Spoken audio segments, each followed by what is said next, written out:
is a connection between food and lifestyle and fertility. As with also a lot of conditions that lead to infertility, a lot of them can be remedied with food. For example, high cholesterol, and if you have diabetes, the way you take care of yourself with food can greatly impact how you feel. And when it comes to trying to conceive, it is one of the things we can control. So I like to remind patients that, this is something you can actively do to increase your outcomes of becoming pregnant. Aside from what you eat, there are a lot of other lifestyle factors that can greatly support your chances of fertility success. And I like to start by discussing the importance of good quality sleep. Cortisol levels are meant to go down at night when people go to bed past midnight. Unfortunately, those cortisol levels, those stress hormones, which are supposed to decrease, end up staying elevated. And that not only creates more stress during the day, but also can impact the quality of food choices that you make.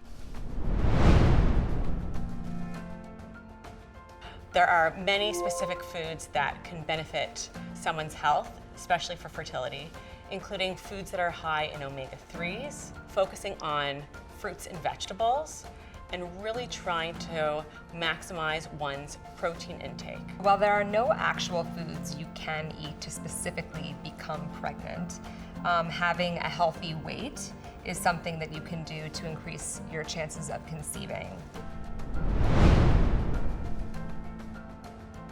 BMI is your body mass index, and the definition is it's your relative weight to your height, and it fits in averages. So there's what's considered an underweight BMI, a normal weight BMI, an overweight BMI, and then there's different classes of obesity.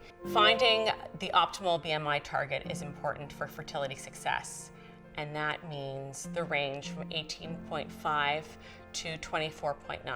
And what we do see is patients, both men and women, who fall into that obese range do have a tougher time conceiving, as well as patients that fall in the underweight range. So maintaining a healthy body weight can aid in becoming pregnant.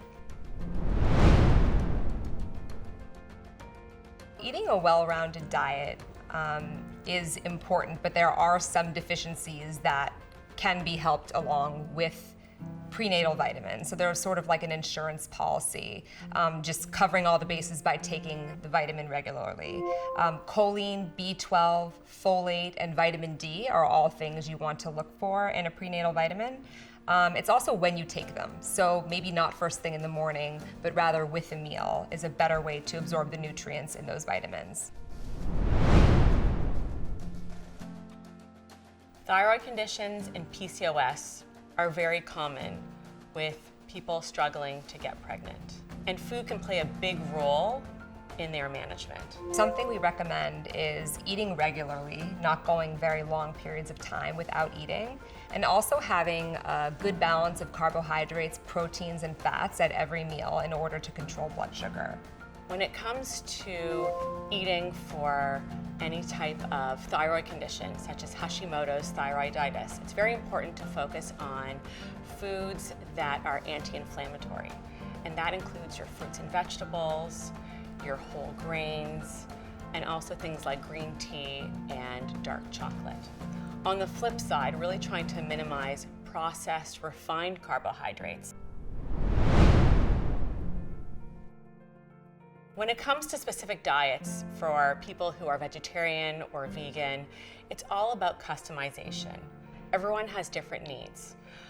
It's important to focus on optimizing one's protein intake, and for a vegan or vegetarian, that may be coming from vegetarian sources like eggs and cheese, beans, and whole grains to really optimize one's protein intake. While it may be alluring to try different fad diets and things you may see online or hear about from friends, the most important thing is really to be consistent with what you're eating and to look at food as fuel and as something that is safe to put in your body. So rather than, relying on certain supplements or bars or buying into a fad diet, eating real, whole, nutritious foods regularly, especially for our patients who need to lose weight in order to receive a fertility treatment, slow and steady wins the race, and trying to eat in a way that you can sustain throughout your life, not just while you're trying to conceive.